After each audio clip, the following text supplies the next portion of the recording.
السلام علیکم ورحمۃ اللہ وبرکاتہ۔ ناظرین، آج کا ہمارا موضوع ہے دنیا کی سب سے قیمتی گائے۔ یہ بہت ہی اہم اور نہایت ہی شاندار قرآنی واقعہ ہے، اور اسی واقعہ کی وجہ سے قرآن مجید کی ایک سورت کا نام سورہ بقرہ گائے والی سورت رکھا گیا ہے۔ اس کا واقعہ یہ ہے کہ بنی اسرائیل میں ایک بہت ہی نیک اور صالح بزرگ تھے، اور ان کا ایک ہی بچہ تھا جو نابالغ تھا، اور ان کے پاس فقط ایک گائے کی بچیا تھی۔ ان بزرگ نے اپنی وفات کے قریب اس بچیا کو جنگل میں لے جا کر ایک جھاڑی کے پاس یہ کہہ کر چھوڑ دیا کہ اللہ عز و جل، میں اس بچیا کو اس وقت تک تیری امانت میں دیتا ہوں کہ میرا بچہ بالغ ہو جائے۔ اس کے بعد ان بزرگ کی وفات ہو گئی، اور بچیا چند دنوں میں بڑی ہو کر درمیانی عمر کی ہو گئی، اور بچہ جوان ہو کر اپنی ماں کا بہت ہی فرمان بردار اور انتہائی نیکوکار ہوا۔ اس نے اپنی رات کو 3 حصوں میں تقسیم کر رکھا تھا۔ ایک حصے میں سوتا تھا، اور ایک حصے میں عبادت کرتا تھا، اور ایک حصے میں اپنی ماں کی خدمت کرتا تھا، اور روزانہ صبح کو جنگل سے لکڑیاں کاٹ کر لاتا اور ان کو فروخت کر کے 1/3 رقم صدقہ کر دیتا، اور 1/3 اپنی ذات پر خرچ کرتا، اور 1/3 رقم اپنی والدہ کو دے دیتا۔ ایک دن لڑکے کی ماں نے کہا کہ میرے پیارے بیٹے، تمہارے باپ نے میراث میں ایک بچیا چھوڑی تھی، جس کو انہوں نے فلاں جھاڑی کے پاس جنگل میں خدا عز و جل کی امانت میں سونپ دیا تھا۔ اب تم اس جھاڑی کے پاس جا کر یوں دعا مانگو کہ اے حضرت ابراہیم و حضرت اسماعیل و حضرت اسحاق علیہم السلام کے خدا، تو میرے باپ کی سونپی ہوئی امانت مجھے واپس دے دے۔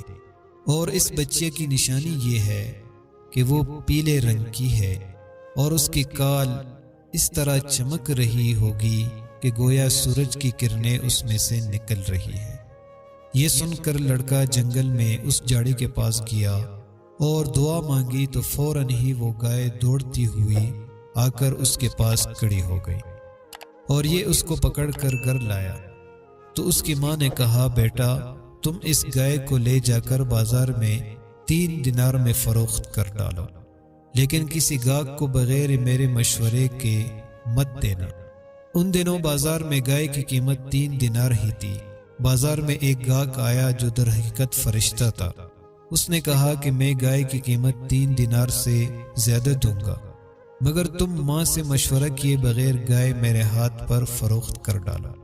لڑکے نے کہا کہ تم خواہ کتنی بھی زیادہ قیمت دو، مگر میں اپنی ماں سے مشورہ کیے بغیر ہرگز اس گائے کو نہیں بیچوں گا۔ لڑکے نے ماں سے سارا ماجرا بیان کیا، تو ماں نے کہا، یہ گاہک شاید کوئی فرشتہ ہو، تو اے بیٹا، تم اس سے مشورہ کرو کہ ہم اس گائے کو ابھی فروخت کریں یا نہ کریں۔ چنانچہ اس لڑکے نے بازار میں جب اس گاہک سے مشورہ کیا تو اس نے کہا، ابھی تم اس گائے کو نہ فروخت کرو، آئندہ اس گائے کو حضرت موسیٰ علیہ السلام کے لوگ خریدیں گے تو تم اس گائے کے چمڑے میں سونا بھر کر اس کی قیمت طلب کرنا، تو وہ لوگ اتنی ہی قیمت دے کر خریدیں گے۔ چنانچہ چند دنوں کے بعد بنی اسرائیل کے ایک بہت مالدار آدمی کو، جس کا نام عامیل تھا، اس کے چچا کے دونوں لڑکوں نے اس کو قتل کر دیا اور اس کی لاش کو ایک ویرانے میں ڈال دیا۔ صبح کو قاتل کی تلاش شروع ہوئی، مگر جب کوئی سراغ نہ ملا تو کچھ لوگ حضرت موسیٰ علیہ السلام کی خدمت میں حاضر ہوئے اور قاتل کا پتہ پوچھا، تو آپ نے فرمایا کہ تم لوگ ایک گائے ذبح کرو اور اس کی زبان یا دم کی ہڈی سے لاش کو مارو، تو وہ زندہ ہو کر خود ہی اپنے قاتل کا نام بتا دے گا۔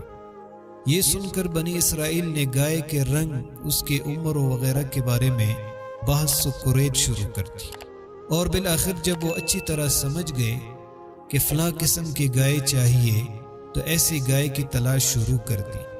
یہاں تک کہ جب یہ لوگ اس لڑکے کے گائے کے پاس پہنچے تو ہو بہو یہ ایسی ہی گائے تھی جس کی ان لوگوں کو ضرورت تھی۔ چنانچہ ان لوگوں نے گائے کو اس کے چمڑے میں بھر کر سونا اس کی قیمت دے کر خریدا اور ذبح کر کے اس کی زبان یا دم کے ہڈی سے مقتول کی لاش کو مارا تو وہ زندہ ہو کر بول اٹھا کہ میرے قاتل میرے چچا کے دونوں لڑکے ہیں جنہوں نے میرے مال کی لالچ میں مجھے قتل کر دیا ہے، یہ بتا کر پھر وہ مر گیا۔ چنانچہ ان دونوں قاتلوں کو قصاص میں قتل کر دیا گیا، اور مرد صالح کا لڑکا جو اپنی ماں کا فرمان بردار تھا کثیر دولت سے مالا مال ہو گیا۔ تفسیر الساوی جلد نمبر 1 صفحہ نمبر 75 پارہ نمبر 1 سورۃ البقرہ آیت نمبر 1۔ درس ہدایت۔ اس واقعہ سے بہت سے عبرت انگیز اور نصیحت خیز باتیں اور احکام معلوم ہوئے، ان میں سے چند یہ ہے جو یاد رکھنے کے قابل ہے۔ خدا کے نیک بندوں کے چھوڑے ہوئے مال میں بڑی خیر و برکت ہوتی ہے۔ دیکھ لو کہ اس مرد صالح نے صرف ایک بچیاں چھوڑ کر وفات پائی تھی، ایک گائے کی بچی چھوڑ کر وفات پائی تھی، مگر اللہ تعالیٰ نے اس میں اتنی برکت عطا فرمائی کہ ان کے وارثوں کو اس ایک گائے کی بچی کے ذریعے بے شمار دولت مل گئی۔ دوسری بات یہ ہے کہ اس مرد صالح نے اولاد پر شفقت کرتے ہوئے بچیوں کو اللہ کی امانت میں سونپا تھا، تو اس سے معلوم ہوا کہ اولاد پر شفقت رکھنا اور اولاد کے لیے کچھ مال چھوڑ جانا یہ اللہ والوں کا طریقہ ہے۔ نمبر 3، ماں باپ کی فرمان برداری اور خدمت گزاری کرنے والوں کو خداوند کریم غیب سے بے شمار رزق کا سامان عطا فرما دیتا ہے۔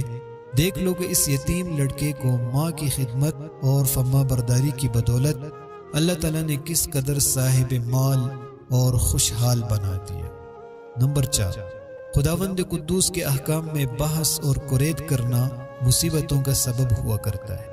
دیکھ لو بنی اسرائیل کو ایک گائے ذبح کرنے کا حکم ہوا تھا، وہ کوئی سی بھی ایک گائے ذبح کر دیتے تو فرض ادا ہو جاتا، مگر ان لوگوں نے جب بحث اور قرید شروع کر دی کہ کیسی گائے ہو، کیسا رنگ ہو، کتنی عمر ہو، تو مصیبت میں پڑ گئی کہ انہیں ایک ایسی گائے ذبح کرنی پڑی جو بالکل نایاب تھی، اسی لیے اس کی قیمت اتنی زیادہ ادا کرنی پڑی کہ دنیا میں کسی گائے کی اتنی قیمت نہ ہوئی، نہ آئندہ ہونے کی امید ہے۔ نمبر 5، جو اپنا مال اللہ تعالیٰ کی امانت میں سونپ دے اللہ تعالیٰ اس کی حفاظت فرماتا ہے اور اس میں بے حساب خیر و برکت عطا فرما دیتا ہے۔ نمبر 6، جو اپنے اہل و عیال کو اللہ تعالیٰ کے سپرد فرما دے اللہ تعالیٰ اس کے اہل عیال کو ایسی ہی پرورش فرماتا ہے جس کو کوئی سوچ بھی نہیں سکتا۔ نمبر 7، امیر المومنین حضرت علی رضی اللہ تعالیٰ عنہ نے فرمایا، جو پیلے رنگ کا جوتا پہنے گا وہ ہمیشہ خوش رہے گا اور اس کو غم بہت کم ہوگا، کیونکہ اللہ تعالیٰ نے پیلی گائے کے لیے یہ فرمایا تسر الناظرین کہ وہ دیکھنے والوں کو خوش کر دیتی ہے۔ تفسیر روح البیان جلد نمبر 1 صفحہ نمبر 160 پارہ نمبر 1 سورۃ البقرہ آیت نمبر 69۔ نمبر 8، اس واقعہ سے معلوم ہوا کہ قربانی کا جانور جس قدر بھی زیادہ بے عیب اور خوبصورت اور قیمتی ہو اسی قدر زیادہ بہتر ہے۔ واللہ تعالی عالم۔ اللہ تعالی ہمیں ان واقعات کو پڑھنے کی اور ان پر صحیح عمل کرنے کی توفیق عطا فرمائے۔ وآخر دعوانا ان الحمد للہ رب العالمین۔